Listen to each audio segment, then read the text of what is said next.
നമസ്കാരം. ന്യൂസ് ബ്രേക്സിലേക്ക് എല്ലാ പ്രിയപ്പെട്ട പ്രേക്ഷകർക്കും സ്വാഗതം.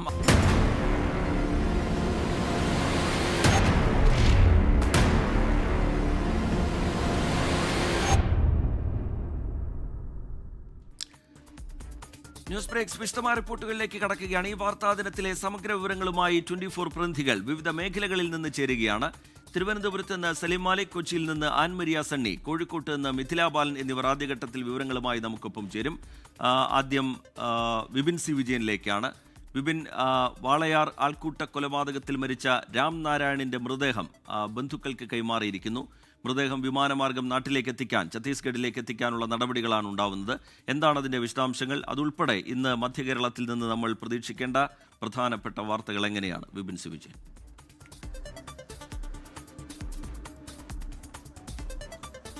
റിജിത്ത്, തൃശൂർ മെഡിക്കൽ കോളേജിൽ നിന്ന് 4 മണിയോട് കൂടിയാണ് പാലക്കാട്ടെ ആൾക്കൂട്ട മർദ്ദനത്തിൽ കൊല്ലപ്പെട്ട രാം നാരായണന്റെ മൃതദേഹം ബന്ധുക്കൾക്ക് വിട്ടുകൊടുത്തത്. എംബാം ചെയ്ത് ഇപ്പോൾ അത് നെടുമ്പാശ്ശേരി വിമാനത്താവളത്തിലേക്ക് എത്തിച്ചിരിക്കുകയാണ്. ഇവിടുത്തെ കാർഗോ ടെർമിനലിലേക്ക് എത്തിച്ചിരിക്കുകയാണ്. ഏകദേശം ഒരു അരമണിക്കൂർ മുൻപാണ് ഈ മൃതദേഹം ഇവിടേക്ക് എത്തിച്ചിട്ടുള്ളത്. ബന്ധുക്കൾ ഇങ്ങോട്ടേക്ക്, അതായത് അദ്ദേഹത്തിൻ്റെ ഭാര്യയും അമ്മയും ഉൾപ്പെടെ ഇങ്ങോട്ടേക്ക് വന്നുകൊണ്ടിരിക്കുകയാണ്. ഈ ഒരു മൃതദേഹത്തിനൊപ്പം പാലക്കാട് തഹസിൽദാർ അനുഗമിച്ചിരുന്നു. ഒപ്പം തന്നെ ഇത് കസിൻ സഹോദരനാണ് നമ്മൾ ഈ ദൃശ്യങ്ങളിൽ കാണുന്നത്, ശശികാന്ത്, അദ്ദേഹവും ഉണ്ടായിരുന്നു. ഇവരാണ് ഈ മൃതദേഹത്തെ അനുഗമിച്ച് ഇവിടേക്ക് എത്തിയത്. 11 മണിയോട് കൂടിയാണ് ഇന്ന് ഇവിടെ നിന്നും ഫ്ലൈറ്റ് ഉള്ളത്. അത് റായ്പൂർ എന്നുള്ള സ്ഥലത്തേക്കാണ്. റായ്പൂരിൽ നിന്ന് പിന്നീട് വീട്ടിലേക്ക് മൃതദേഹം എത്തിക്കുന്നതിനടക്കമുള്ള സൗകര്യങ്ങൾ സംസ്ഥാന സർക്കാർ ഒരുക്കിയിരുന്നു. ഈ മൃതദേഹം ഏറ്റുവാങ്ങില്ല, അതായത് ചില 25 ലക്ഷം രൂപയോളം അവർക്ക് നഷ്ടപരിഹാരം വേണം എന്നുള്ളതും, ഒപ്പം തന്നെ ഈ മൃതദേഹം എങ്ങനെ വീട്ടിലേക്ക് എവിടേക്ക് എത്തിക്കുമെന്ന് തുടങ്ങിയിട്ടുള്ള പ്രതിസന്ധികൾ നിലനിൽക്കുന്നതുകൊണ്ട് തന്നെ മൃതദേഹം ഏറ്റുവാങ്ങില്ല എന്നുള്ള ഒരു പ്രതിഷേധം ഒക്കെ കഴിഞ്ഞ ദിവസങ്ങളിൽ നമ്മൾ കണ്ടതാണ്. അതിനുശേഷം ഇന്നലെ റവന്യൂ മന്ത്രി നേരിട്ട് തന്നെ ഈ വിഷയത്തിൽ ഇടപെടുകയും 10 ലക്ഷം രൂപ ഇവർക്ക് നഷ്ടപരിഹാരം പ്രഖ്യാപിക്കുകയും ഒപ്പം തന്നെ മൃതദേഹം സംസ്ഥാന സർക്കാരിൻ്റെ മുഴുവൻ ചെലവിൽ തന്നെ നാട്ടിലേക്ക് എത്തിക്കും എന്നുള്ള ഉറപ്പ് നൽകിയിരുന്നു. അതോടുകൂടിയാണ് ആ സമരം അവസാനിക്കുകയും ഇന്ന് അതിരാവിലെ തന്നെ ഏകദേശം 4 മണിയോടുകൂടി തന്നെ എംബാം ചെയ്ത മൃതദേഹം നെടുമ്പാശ്ശേരിയിൽ എത്തിക്കുകയും ചെയ്തിരിക്കുന്നത്. പാലക്കാട് തഹസിൽദാർ ഇപ്പോൾ 24-നൊപ്പം ചേരുകയാണ്. എല്ലാ പ്രൊസീജിയറും പൂർത്തിയായോ? എല്ലാ പ്രൊസീജിയറും പൂർത്തിയായി. ബോഡി ഇവിടെ എത്തിച്ചിട്ടുണ്ട്. ഇനി ബന്ധുക്കൾ വന്നുകൊണ്ടിരിക്കുന്നുണ്ട്. ഒരു 11:30-12 മണിയോടുകൂടെ ഇവിടുന്ന് ഫ്ലൈറ്റിൽ പോകാം. റായ്പൂർ ഈവനിങ് 8:30 റായ്പൂർ എത്തും. അവരുടെ വീട് അതുവരേക്കും കൊണ്ടെത്തിക്കാനുള്ള അവിടെ നിന്നുള്ള ആംബുലൻസ് സൗകര്യം നമ്മൾ ഇവിടെ തന്നെ അറേഞ്ച് ചെയ്തിട്ടുണ്ട്. ഈ ബോഡി വീട് വരെ എത്താനുള്ള എല്ലാ അറേഞ്ച്മെൻറ്റ്സും നമ്മൾ നടത്തിയിട്ടുണ്ട്. സർക്കാർ തന്നെയാണ് മുഴുവൻ ചെലവും. അതെ. ഓക്കെ, അപ്പോൾ 11 മണിയോട് കൂടിയാണ് റീജിത്ത് കൊണ്ടുപോകുന്നത്. നമുക്ക് അറിയാം, നമ്മുടെ നാടിന് തന്നെ വലിയ അപമാനമുണ്ടാക്കുന്ന രീതിയിലുള്ള ഒരു ആൾക്കൂട്ട മർദ്ദനമാണ് ഏറ്റത് എന്നുള്ളതിൻ്റെ പോസ്റ്റ്മോർട്ടം റിപ്പോർട്ട് ഇന്നലെ തന്നെ പുറത്തു വന്നിരുന്നു. അത്ര ക്രൂരമായ, സമാനതകളില്ലാത്ത വലിയ മർദ്ദനം തന്നെ ഉണ്ടായിട്ടുണ്ട് എന്നുള്ളത് തെളിയിക്കുന്നതായിരുന്നു ആ പോസ്റ്റ്മോർട്ടം റിപ്പോർട്ട്. രാംനാരായണൻ്റെ പോസ്റ്റ്മോർട്ടം റിപ്പോർട്ടിൻ്റെ ഇതിൽ തന്നെ കൂടുതൽ പേരെ അതിൽ അറസ്റ്റ് ചെയ്യണമെന്നുള്ള ആവശ്യങ്ങളൊക്കെ ഇതിനോടകം തന്നെ ഉയർന്നിട്ടുണ്ട്. 5 പേരാണ് ഇപ്പോൾ അറസ്റ്റിലുള്ളത്. ക്രൂരമായ കൊലപാതകമാണ്, വിചാരണയ്ക്ക് ശേഷമുള്ള ആൾക്കൂട്ട കൊലപാതകമാണ് ഉണ്ടായിരിക്കുന്നത്. RSS ആണ് ഇതിന് പിന്നിൽ എന്ന വിമർശനം CPIM സജീവമായി ഉയർത്തുന്നുണ്ട്. പോലീസിൻ്റെ അന്വേഷണം തുടരുന്നു. 5 പേരാണ് ഇതുവരെ പിടിയിലായിട്ടുള്ളത്. ഇനി തിരുവനന്തപുരത്തേക്കാണ്. തിരുവനന്തപുരത്ത് നിന്ന് സലിം മാലിക് നമുക്കൊപ്പം ചേരുന്നുണ്ട്. സലിം, വളരെ പ്രധാനപ്പെട്ട ഒരുപാട് വാർത്തകൾ ഇന്ന് തലസ്ഥാനം കേന്ദ്രീകരിച്ച് പ്രതീക്ഷിക്കുന്നുണ്ട്. ശബരിമല സ്വർണ്ണക്കൊള്ളയുമായി ബന്ധപ്പെട്ടുള്ള അന്വേഷണ സംഘത്തിൻ്റെ നീക്കങ്ങൾ, കെ മുരളീധരനെ ഗുരുവായൂരിൽ മത്സരിപ്പിക്കാനുള്ള നീക്കം കോൺഗ്രസിൻ്റെ ഭാഗത്തുനിന്നുണ്ടാവുന്നുവെന്ന വളരെ പ്രധാനപ്പെട്ട ഒരു വിവരം. അതുപോലെ SIRൻ്റെ ഭാഗമായുള്ള കരട് വോട്ടർ പട്ടിക ഇന്ന് പ്രസിദ്ധീകരിക്കാൻ പോകുന്നു. അങ്ങനെ വാർത്താസമ്പന്നമാണ് തലസ്ഥാനം. വിവരങ്ങൾ സലിം മാലിക്. രജിത്ത്, തലസ്ഥാനത്ത് നിന്നും ഇന്ന് നിരവധി വാർത്തകൾ പ്രതീക്ഷിക്കുന്നുണ്ട്. അതിലേറ്റവും പ്രധാനപ്പെട്ട വാർത്ത SIRുമായി ബന്ധപ്പെട്ടുള്ളതാകും. കാരണം കേന്ദ്രം ഇന്ന് ഈ കരട് വോട്ടർ പട്ടിക പ്രസിദ്ധീകരിക്കുകയാണ്. കേരളം ഉൾപ്പെടെയുള്ള 4 സംസ്ഥാനങ്ങളുടെ കരട് വോട്ടർ പട്ടിക പ്രസിദ്ധീകരിക്കുമ്പോൾ അതിൽ കേരളത്തിൻ്റെ നിലപാടെന്ത് എന്നുള്ളത് തന്നെയാകും ഏറ്റവും നിർണായകം. കാരണം ഇതുമായി ബന്ധപ്പെട്ട ആശങ്കകൾ കഴിഞ്ഞ ദിവസം ചീഫ് സെക്രട്ടറി കേന്ദ്ര തെരഞ്ഞെടുപ്പ് കമ്മീഷണറെ ഒരു കത്ത് മൂലം അറിയിച്ചിരുന്നു. വിവിധ വിഷയങ്ങൾ ചൂണ്ടിക്കാട്ടിയാണ് ഈ കരട് വോട്ടർ പട്ടിക പട്ടികയും ഒപ്പം തന്നെ തീവ്ര വോട്ടർ പട്ടിക പരിഷ്കരണത്തിലെ എന്യൂമറേഷൻ ഫോമുകൾ വീണ്ടും വിതരണം ചെയ്യണമെന്നതുൾപ്പെടെയുള്ള കേരളത്തിന്റെ ആവശ്യം അറിയിച്ചത്. വീഴ്ചകൾ അക്കമിട്ട് നിരത്തിക്കൊണ്ടായിരുന്നു SIR-മായി ബന്ധപ്പെട്ട നടപടിക്രമങ്ങളിൽ കേരളം ഏറ്റവും ഒടുവിൽ ഇടപെട്ടത്. കാരണം ഈ പല പ്രധാനപ്പെട്ട നേതാക്കളുടെയും പേരെടുത്ത് പറഞ്ഞുകൊണ്ട് അവർക്കൊന്നും ഇത്തവണത്തെ ഈ SIR പ്രകാരമുള്ള പുതിയ വോട്ടർ പട്ടിക പ്രകാരം അതിൽ പട്ടികയിൽ പേരില്ല എന്നുള്ളതാണ് മനസ്സിലാക്കുന്നത്. അത്തരത്തിലുള്ള ആശങ്കകൾ അപ്പോൾ ഈ സാധാരണക്കാർക്ക് എങ്ങനെയാകും? അതുകൊണ്ട് തന്നെ 25 ലക്ഷത്തിലധികം പേർ ഈ പട്ടികയ്ക്ക് പുറത്തായിട്ടുണ്ട് എന്നുള്ളതാണ് പ്രാഥമിക കണക്ക് എന്നതുൾപ്പെടെയുള്ള കാര്യങ്ങൾ നേരത്തെ തന്നെ അറിയിച്ചിട്ടുണ്ട്. ഈ കരട് വോട്ടർ പട്ടിക പുറത്തു വരുന്നതോടുകൂടി തന്നെ ആരൊക്കെ വോട്ടർ പട്ടികയിൽ നിന്ന് പുറത്തായി എന്നതിൻ്റെ വിവരങ്ങൾ ഓരോ രാഷ്ട്രീയ പാർട്ടികളും ശേഖരിക്കും. അതിനുശേഷം അതിലെ ആക്ഷേപങ്ങളും പ്രതിസന്ധികളും അറിയിക്കുകയും ചെയ്യും. ഒപ്പം സംസ്ഥാനത്തിൻ്റെ ഭാഗത്ത് നിന്നും അത്തരത്തിലുള്ള നീക്കങ്ങൾ നടക്കും എന്നുള്ളതാണ് SIR-മായി ബന്ധപ്പെട്ട ഏറ്റവും പ്രധാനപ്പെട്ട കാര്യം. ശബരിമല സ്വർണ്ണമോഷണവുമായി ബന്ധപ്പെട്ട അന്വേഷണം അവസാന ഘട്ടത്തിലാണ്. അതും ഒരു പ്രധാനപ്പെട്ട വാർത്തയായി തിരുവനന്തപുരത്ത് നിന്ന് വരും. കാരണം ഇനി 3 ആഴ്ച മാത്രമാണ് ഇതിൻ്റെ അന്വേഷണ കാലാവധി ഉള്ളത്. അതിനിടയിൽ ബാക്കി കാര്യങ്ങൾ ഇനിയും ഉത്തരം കിട്ടാത്ത പല ചോദ്യങ്ങൾക്കും ഉത്തരം കണ്ടെത്തേണ്ടതുണ്ട്. അന്വേഷണ സംഘത്തിന് നിലവിൽ ഏറ്റവും വെല്ലുവിളി നേരിടുന്നത് ഈ തൊണ്ടി മുതൽ കണ്ടെത്താനാവാത്തതാണ്. ഇത്രയും കാലം അന്വേഷണം നടത്തുകയും നിരവധി അറസ്റ്റുകൾ അതുമായി ബന്ധപ്പെട്ട് നടത്തുകയും ചെയ്തിട്ടും തൊണ്ടി മുതൽ എവിടെ എന്നുള്ളതും ശബരിമലയിൽ നിന്ന് മോഷണം പോയ സ്വർണത്തിൻ്റെ അളവ് എത്ര എന്നുള്ളതിലും കൃത്യമായ ഒരു ധാരണയില്ല.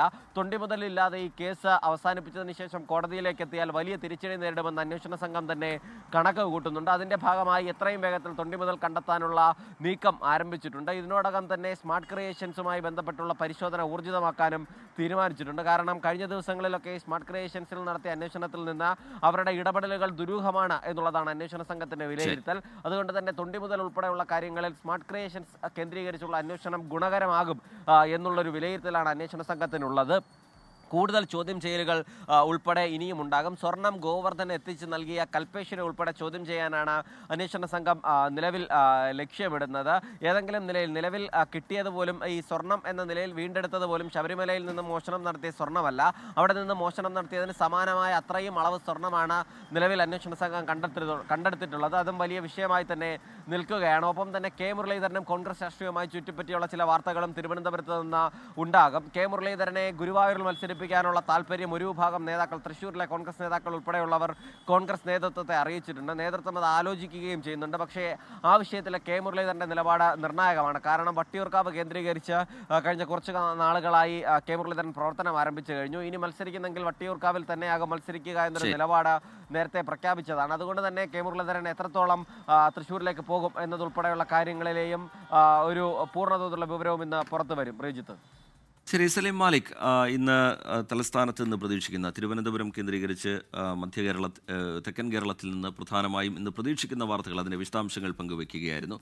ഇനി കൊച്ചിയിലേക്കാണ്. ആൻമരിയ സണ്ണി വിവരങ്ങളുമായി ചേരുന്നുണ്ട്. ആൻമരിയ, എന്തൊക്കെയാണ് ഇന്ന് മധ്യകേരളത്തിൽ നിന്ന് പ്രതീക്ഷിക്കേണ്ട വാർത്തകൾ?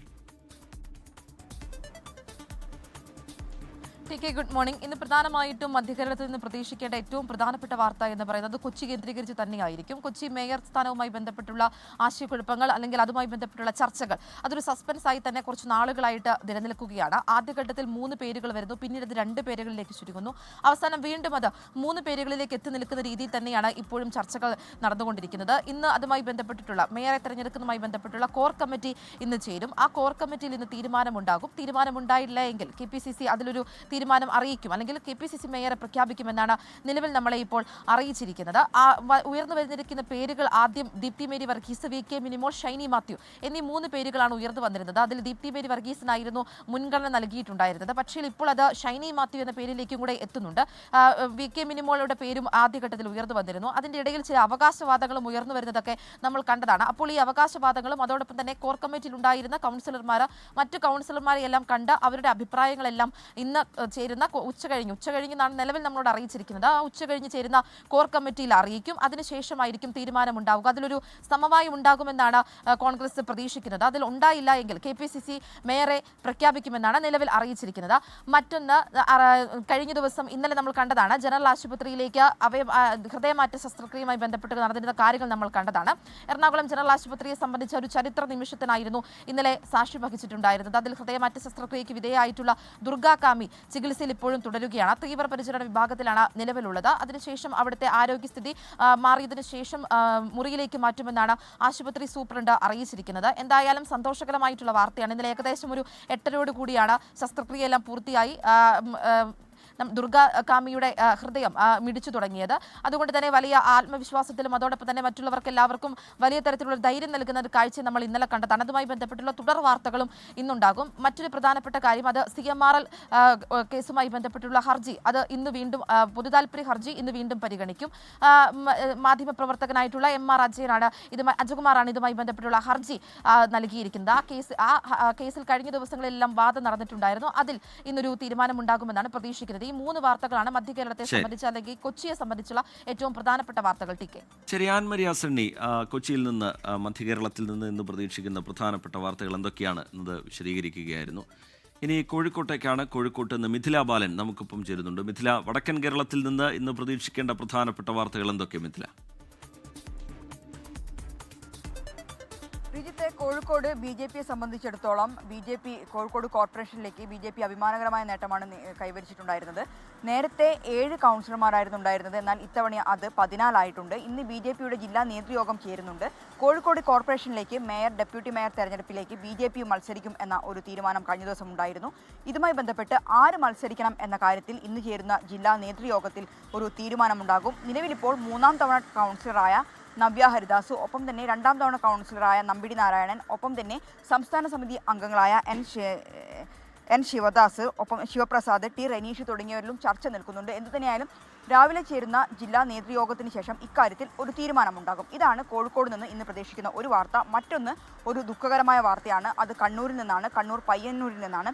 ഇന്നലെ നമ്മൾ കണ്ടതാണ് ഒരു കുടുംബത്തിലെ 4 പേരെ വീട്ടിൽ മരിച്ച നിലയിൽ കണ്ടെത്തിയ സംഭവം. അതിൽ ഇന്ന് പോസ്റ്റ്മോർട്ടം നടപടികൾ ഉൾപ്പെടെ ഉണ്ടാകും എന്നാണ് നിലവിൽ നമുക്ക് ലഭ്യമായിട്ടുള്ളത്. രാമന്തളി സ്വദേശി KT കലാധരൻ, അമ്മ ഉഷ, കലാധരൻ്റെ മക്കളായ 5 വയസ്സുകാരി ഹിമ, 2 വയസ്സുകാരൻ കണ്ണൻ എന്നിവരെയായിരുന്നു മരിച്ച നിലയിൽ കണ്ടെത്തിയിട്ടുണ്ടായിരുന്നത്. കുഞ്ഞുങ്ങളെ കൊലപ്പെടുത്തിയ ശേഷം മുതിർന്നവർ ആത്മഹത്യ ചെയ്തു എന്ന ഒരു നിഗമനത്തിൽ തന്നെയാണ് അന്വേഷണ സംഘം ഉള്ളത്. കഴിഞ്ഞ ദിവസം ഈ കുട്ടികളെ അമ്മയ്ക്കൊപ്പം വിടുന്നതുമായി ബന്ധപ്പെട്ട് തീരുമാനം അല്ലെങ്കിൽ കോടതി ഉത്തരവിട്ടിട്ടുണ്ടായിരുന്നു. ഇതിന് പിന്നാലെയാണ് ഇത്തരം ഒരു മരണം സംഭവിച്ചത്. എന്തുതന്നെയായാലും വളരെ ദുഃഖകരമായ ഒരു വാർത്തയാണ്. ഒരു കുടുംബത്തിലെ 4 പേരെയാണ് ഇന്നലെ മരിച്ച നിലയിൽ കണ്ടെത്തിയിട്ടുള്ളത്. ഇതിൽ പോസ്റ്റ്മോർട്ടം ഉൾപ്പെടെയുള്ള തുടർ നടപടികൾ ഇന്നുണ്ടാകും. രജിത്ത്, ശബരിമല ശാസ്താവിന് മണ്ഡലപൂജയ്ക്ക് ചാർത്താനുള്ള തങ്കയങ്കി ഘോഷയാത്ര ഇന്ന് രാവിലെ 7 മണിയോടെ ആറന്മുള പാർത്ഥസാരഥി ക്ഷേത്രത്തിൽ നിന്ന് പുറപ്പെടും. കിഴക്കേ നടയിൽ സജ്ജമാക്കിയ പ്രത്യേക രഥത്തിലേക്ക് തങ്കയങ്കി പേടകങ്ങൾ പ്രവേശിപ്പിക്കും.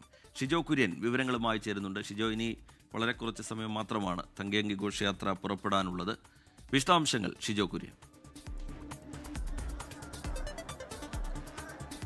TK, മണ്ഡലപൂജയ്ക്ക് അയ്യപ്പ വിഗ്രഹത്തിൽ ചാർത്തി ദീപാരാധന നടത്താൻ വേണ്ടിയുള്ള തങ്കയങ്കി രഥഘോഷയാത്ര അല്പസമയത്തിനകം ആറന്മുള പാർത്ഥസാരഥി ക്ഷേത്രത്തിൽ നിന്ന് പുറപ്പെടും. രാവിലെ 5 മണിയോടുകൂടി ഭക്തർക്ക് ഈ തങ്കയങ്കി ദർശിക്കാൻ വേണ്ടി പ്രത്യേകം തയ്യാറാക്കിയ സ്ഥലത്ത് വെച്ചിരുന്നു. ആ ദർശനം ഇപ്പോൾ നടന്നുകൊണ്ടിരിക്കുകയാണ്. ഇനി വളരെ കുറച്ച് സമയത്തിന് ശേഷം ഈ തങ്കയങ്കി പ്രത്യേകം തയ്യാറാക്കിയ രഥത്തിലേക്ക് കയറ്റി ശബരിമലയിലേക്ക് സന്നിധാനത്തേക്ക് പുറപ്പെടും. വിവിധ ക്ഷേത്രങ്ങളിലെ ആചാരപരമായിട്ടുള്ള സ്വീകരണം ഏറ്റുവാങ്ങി ഓരോ ദിവസവും ഓരോ ക്ഷേത്രത്തിൽ തങ്ങി 26-ാം തീയതി ഉച്ചയോടുകൂടിയായിരിക്കും ശബരിമലയിൽ എത്തുക.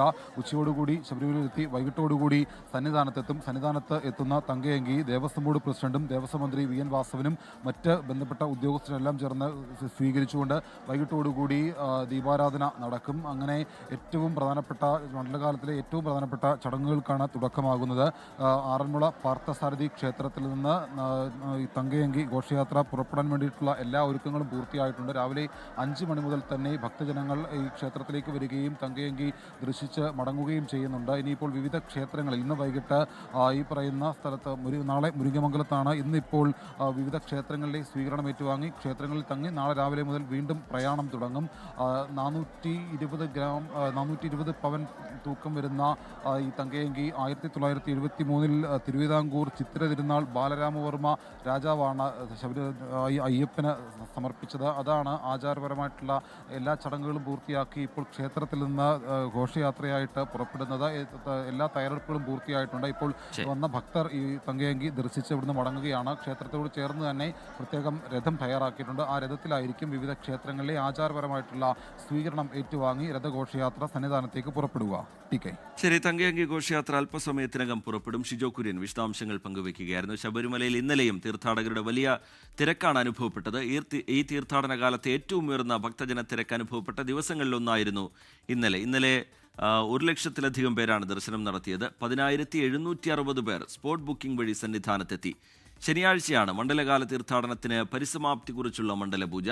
മണ്ഡലപൂജയ്ക്ക് മുന്നോടിയായി സന്നിധാനത്തെ ദേവസ്വം ജീവനക്കാരുടെ കർപ്പൂരദീപ ഘോഷയാത്ര ഇന്ന് നടക്കും. ആലപ്പുഴ മാവേലിക്കര VSM ആശുപത്രിയിൽ ശസ്ത്രക്രിയയ്ക്കിടെ യുവതി മരിച്ച സംഭവത്തിൽ സമഗ്ര അന്വേഷണത്തിന് പോലീസ്. ചികിത്സിച്ച ഡോക്ടേഴ്സിന്റെയും ആശുപത്രി ജീവനക്കാരുടെയും മൊഴി ഇന്ന് രേഖപ്പെടുത്തും. മരിച്ച തൃക്കുന്നപ്പുഴ സ്വദേശിനി ധന്യയുടെ ബന്ധുക്കളുടെ മൊഴി രേഖപ്പെടുത്തിയിരുന്നു. ചികിത്സാ പിഴവ് ആരോപിച്ച് ബന്ധുക്കൾ നൽകിയ പരാതിയിലാണ് അന്വേഷണം. പിഴവുണ്ടായിട്ടില്ലെന്നും ഹൃദയാഘാതമാണ് മരണകാരണമെന്നുമാണ് ആശുപത്രി അധികൃതരുടെ വിശദീകരണം.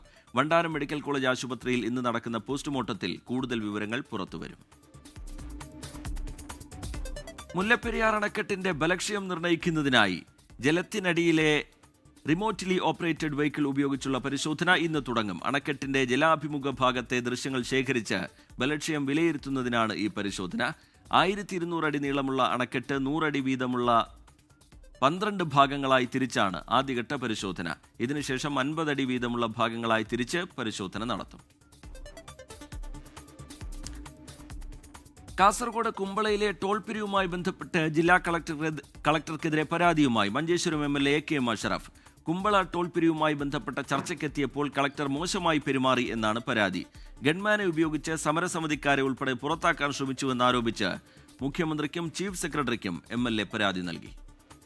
നമ്മുടെ ഹൈവേയുടെ ഫസ്റ്റ് റേച്ചിൻ്റെ വർക്ക് തലപ്പാടി ടു ചെങ്കള പൂർത്തിയാവുന്ന സമയത്ത് അപ്രതീക്ഷിതമായി ആരിക്കാടിയിൽ ഒരു ടോൾ ബൂത്ത് നിർമ്മിക്കാനുള്ള ശ്രമം തുടങ്ങിയ നാൾ തൊട്ട് ഞങ്ങളെല്ലാവരും BJP ഒഴികെ എല്ലാ രാഷ്ട്രീയ പാർട്ടിക്കാരും ഒന്നിച്ചു ചേർന്ന് അതിശക്തമായ സമരത്തിലാണ്. കലക്ടർ ഇന്ന് സംസാരിച്ചത് NHന് അനുകൂലമായിട്ടുള്ളൊരു സംസാരമാണ് കലക്ടറിൽ നിന്ന് ഞങ്ങൾക്ക് ഫീൽ ചെയ്തത്. അദ്ദേഹത്തോട് തർക്കിക്കുന്നതിനിടയിൽ അദ്ദേഹം ഒരു MLA എന്ന നിലക്ക് പോലും ആ MLAക്ക് നൽകേണ്ട ഒരു റെസ്പെക്ട് പോലും സാമാന്യമായി നൽകേണ്ട ഒരു മര്യാദ പോലും നൽകാതെ അദ്ദേഹം അപമാനിച്ച രീതിയിലാണ് ഞങ്ങളോട് പെരുമാറിയത്. എന്നാൽ കുമ്പള ടോൾ പിരിവ് വിഷയം കോടതിയുടെ പരിഗണനയിലായതിനാൽ ഇടപെട്ടിട്ടില്ല എന്നാണ് ജില്ലാ കളക്ടറുടെ വിശദീകരണം. ഉത്തരേന്ത്യയിൽ അതിശൈത്യം തുടരുന്നു. മൂടൽമഞ്ഞ് കനത്തതോടെ വ്യോമ ട്രെയിൻ റോഡ് സർവീസുകൾ പലയിടത്തും തടസ്സപ്പെട്ടു. ഡൽഹിയിലെ സാഹചര്യം കൂടുതൽ വഷളാവുകയാണ്.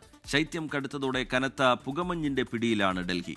കഴിഞ്ഞ കുറച്ച് ദിവസങ്ങളായി വായു ഗുണനിലവാര സൂചിക ഗുരുതര വിഭാഗത്തിൽ തുടരുകയാണ്. നിരവധി ആളുകളിൽ ശ്വാസകോശ ത്വക്ക് സംബന്ധമായ രോഗങ്ങൾ റിപ്പോർട്ട് ചെയ്തിട്ടുണ്ട്. ഇപ്പോൾ പുറത്തുവരുന്ന വളരെ പ്രധാനപ്പെട്ട ഒരു വാർത്തയുടെ വിശദാംശങ്ങൾ തേടുകയാണ്. ഇനി സർക്കാർ ജീവനക്കാരുടെയും പെൻഷൻകാരുടെയും ആരോഗ്യ ഇൻഷുറൻസ് പദ്ധതിയായ മെഡിസെപ്പിന്റെ പ്രീമിയം തുക വർദ്ധിപ്പിച്ചു. പ്രതിമാസം 500 രൂപയായിരുന്ന പ്രീമിയം തുക 810 രൂപയായാണ് ഉയർത്തിയത്. തീരുമാനത്തിനെതിരെ സർവീസ് സംഘടനകൾ പ്രതിഷേധവുമായി രംഗത്തെത്തിയിട്ടുണ്ട്. സലീം മാലിക് വിവരങ്ങളുമായി തിരുവനന്തപുരത്ത് നിന്ന് ചേരുകയാണ്. സലീം, വിവരങ്ങൾ, വിശദാംശങ്ങൾ. സലീം. മെഡിസെപ്പിന്റെ പ്രീമിയം തുക നിലവിലെ 500-ൽ നിന്നാണ് 310 രൂപ കൂടി അധികമായി വർദ്ധിപ്പിച്ച് പ്രതിമാസം 810 രൂപ എന്ന നിലയിലേക്ക് എത്തിയത്. ഇതോടുകൂടി പ്രതിവർഷം 8237 രൂപയും GSTയും ഈ സർക്കാർ ജീവനക്കാരും പെൻഷൻകാരും അടയ്ക്കണം എന്നുള്ളതിലേക്ക് കാര്യങ്ങൾ എത്തിയിട്ടുണ്ട്. പെൻഷൻകാരുടെ പ്രീമിയം തുക പെൻഷൻ തുകയിൽ നിന്ന് തന്നെ ഈടാക്കാനും തീരുമാനമായിട്ടുണ്ട്. അതിനിടയിലാണ് ഈ പ്രതിഷേധവുമായി സർവീസ് സംഘടനകൾ രംഗത്തെത്തിയിരിക്കുന്നത്. നിയമ നടപടികൾ ഉൾപ്പെടെ ആലോചിക്കുകയാണ് പ്രതിപക്ഷ സർവീസ് സംഘടനകൾ. നേരത്തെ ഇതുമായി ബന്ധപ്പെട്ട് ഈ മെഡിസെപ്പിന്റെ ഈ പ്രീമിയം കൂട്ടണം എന്നൊരു ആവശ്യം ഉയർന്നു വന്നിരുന്നു. 50% കൂട്ടണമെന്ന ആവശ്യം ഉയർന്നു വരികയും പിന്നാലെ വിദഗ്ധ സമിതിയെ ഇതുമായി ബന്ധപ്പെട്ട് പഠിക്കാൻ നിയോഗിക്കുകയും ചെയ്തിരുന്നു. അപ്പോഴും ഈ പ്രീമിയം തുക ഉയർത്തിയാൽ മാത്രമേ മെഡിസെപ്പിന് നിലനിൽപ്പുള്ളൂ എന്നുള്ളതായിരുന്നു വിദഗ്ധ സമിതിയുടെ കണ്ടെത്തൽ. പക്ഷേ അപ്പോഴും കുറഞ്ഞത് 780 രൂപയായി ഉയർത്തണം എന്നുള്ളതായിരുന്നു വിദഗ്ധ സമിതിയുടെ നിർദ്ദേശം. വിദഗ്ധ സമിതി നിർദ്ദേശിച്ചതിനേക്കാൾ 60 രൂപ അധികമാണ് ഇപ്പോൾ ഉയർത്തിയിരിക്കുന്നത് എന്നുള്ളതാണ് ഈ പ്രതിഷേധത്തിന്റെ പ്രധാനപ്പെട്ട കാരണം. അതുകൊണ്ട് തന്നെ നിലവിൽ നടത്തുന്ന ഓറിയന്റൽ ഇൻഷുറൻസ് കമ്പനി എന്ന കമ്പനിയാണ് മെഡിസെപ്പ് നടത്തുന്നത്.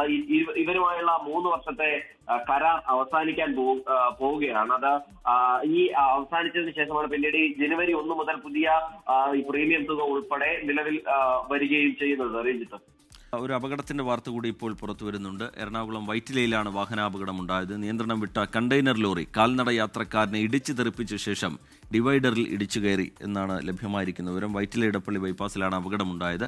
ആൻമരിയ സണ്ണി വിവരങ്ങളുമായി ചേരുന്നുണ്ട്. ആൻമരിയ, വിവരങ്ങൾ എന്താണ്? രാവിലെ ഒരു 6 മണിയോട് കൂടിയാണ് ഈ അപകടം ഉണ്ടാകുന്നത്. നമുക്ക് ഈ ദൃശ്യങ്ങൾ കാണുന്നത് പോലെ തന്നെ വലിയൊരു അപകടത്തിൽ നിന്നാണ് ഒഴിവായിരിക്കുന്നത് എന്ന് പറയാനായിട്ട് സാധിക്കും. കാരണം 6 മണി സമയം എന്ന് പറയുമ്പോൾ വലിയ തിരക്കുകളൊന്നുമില്ല. ഇടപ്പള്ളി ഭാഗത്ത് നിന്ന് വൈറ്റിലേക്ക് പോകുകയായിരുന്ന കണ്ടെയ്നറാണ് അപകടത്തിൽപ്പെടുന്നത്. ഈ എടപ്പള്ളിയിൽ നിന്ന് വൈറ്റിലേക്ക് വരുന്നത് വഴി ഒരു കാൽനട യാത്രക്കാരൻ നമ്മളിപ്പോൾ നിൽക്കുന്ന ഈ സ്ഥലത്ത് വെച്ച് റോഡ് ക്രോസ് ചെയ്യാൻ വേണ്ടിയിട്ട് വരുന്നു. ഈ റോഡ് ക്രോസ് ചെയ്യാൻ വേണ്ടിയിട്ട് വരുമ്പോൾ ഈ കാൽനട യാത്രക്കാരനെ ഇടിക്കാതിരിക്കുന്നതിന് വേണ്ടിയിട്ട് ഈ കണ്ടെയ്നർ അല്പം സൈഡിലേക്ക്, ഈ ഇടിച്ചു തള്ളിയിരിക്കുന്ന ഈ ഒരു സൈഡിലേക്ക് വെട്ടിക്കുന്നു. ഈ വെട്ടിക്കുന്ന സമയത്ത് കാൽനട യാത്രക്കാരൻ ഭയന്നുകൊണ്ടായിരിക്കണമെന്നാണ് ദൃക്സാക്ഷികളോട് നമ്മൾ സംസാരിച്ചപ്പോൾ അവർ പറയുന്നത്. ആ റോഡ് പെട്ടെന്ന് ക്രോസ് ചെയ്യുന്നു. അങ്ങനെയാണ് ഈ കണ്ടെയ്നർ കാൽനട യാത്രക്കാരനെ ഇടിച്ചു തെറിപ്പിക്കുന്നതും ഈ ഡിവൈഡിലേക്ക് ഇടിച്ചു കയറുന്ന ഒരു സാഹചര്യം ഉണ്ടായിരിക്കുന്നത്. പക്ഷേ ഇവരുടെ രണ്ടുപേരുടെയും, അതായത് ഈ ഡ്രൈവറുടെയും അതോടൊപ്പം തന്നെ ഈ കാൽനട യാത്രക്കാരൻ്റെയും പരിക്ക് ഗുരുതരമല്ല എന്നാണ് പറയുന്നത്. നിസ്സാരമായിട്ടുള്ള ചെറിയ ചെറിയ പരിക്കുകൾ ഉണ്ടെങ്കിൽ പോലും അത് ഗുരുതരമായിട്ടുള്ള പരിക്കുകളല്ല എന്ന് പറയുന്നുണ്ട്. ഈ തൊട്ടടുത്തുണ്ടായിരുന്ന കടയിലെ ആളുകളും അതോടൊപ്പം തന്നെ ആ സമയത്ത് ഇവിടേക്ക് വന്നുകൊണ്ടിരുന്ന ആളുകളൊക്കെ കൂടിയിട്ടാണ് ഈ രണ്ടുപേരെയും ആശുപത്രിയിലേക്ക് മാറ്റിയിരിക്കുന്നത്. ചെറിയ തരത്തിൽ തന്നെയാണ് അപകട സ്ഥലത്ത് നിന്ന് വിവരങ്ങൾ പങ്കുവെക്കുന്നത്. എറണാകുളം വൈറ്റിലയിലാണ് വാഹനാപകടമുണ്ടായത്. കാൽനട യാത്രക്കാരനെ കണ്ടെയ്നർ ലോറി ഇടിച്ചു തെറിപ്പിച്ചു. കണ്ടെയ്നർ ലോറി ഡിവൈഡറിൽ ഇടിച്ചു കയറി. അൻമരി അതിന്റെ വിശദാംശങ്ങൾ പങ്കുവെക്കുകയായിരുന്നു. ഈ റിപ്പോർട്ടോടുകൂടി ന്യൂസ് ബ്രേക്സിന്റെ സമയം ഇവിടെ പൂർത്തിയാവുകയാണ്.